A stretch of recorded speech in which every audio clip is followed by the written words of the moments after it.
Hello, horror story lover ladies and gentlemen. Hope you all are doing well. তবে আজকে আমি আপনাদের সামনে যে গল্পটির রহস্য উদ্ঘাটন করব তাতে হাড় কাঁপানো ভয় কিন্তু লাগতে পারে।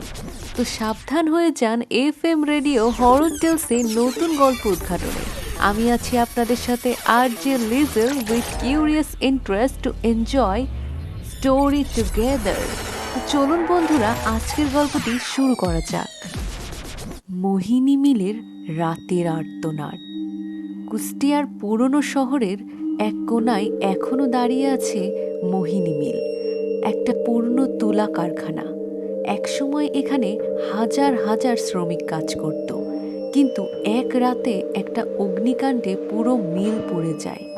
সেই আগুনে মারা যায় এক তরুণী শ্রমিক, মোহিনী, যার নামেই মিলের নাম ছিল।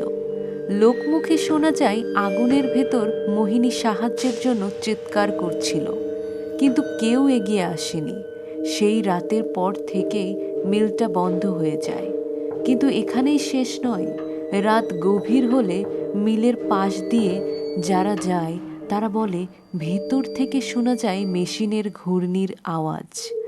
যদিও বহু বছর আগে সব মেশিন ভেঙে ফেলা হয়েছে।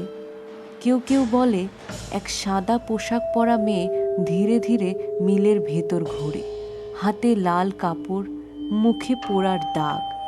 এক রাতে 3জন তরুণ বন্ধু সাহস করে ভিতরে ঢোকে। টর্চের আলোয় তারা পুরনো মেশিনের ধুলো মাখা চাকা দেখতে পায়।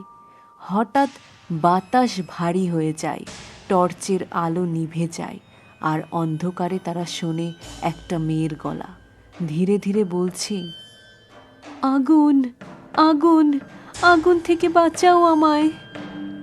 ভয়ে জমে যায় 3জন। কেউ পেছনে তাকাতে সাহস করে না, কিন্তু হঠাৎ তাদের এক বন্ধুর কাঁধে কেউ ঠান্ডা হাত রাখে। তার চিৎকার করে বাইরে দৌড়ে চলে যায়। পরদিন সকালে মিলের ভেতর শুধু পাওয়া যায় এক টুকরো লাল কাপড়, ঠিক যেমনটা আগুনে মোহিনীর গায়ে ছিল। আজও রাতে মিলের দিক থেকে বাতাসে মেশিনের শব্দ ভেসে আসে। লোকজন বলে ওটা আসলে মোহিনীর আর্তনাদ। তো বন্ধুরা, কেমন লাগলো আজকের গল্পটি? গল্পটি ভালো লাগলে অবশ্যই লাইক কমেন্ট করে পাশে থাকবেন। দেখা হবে এরকমই শিহরিত কোনো গল্প নিয়ে।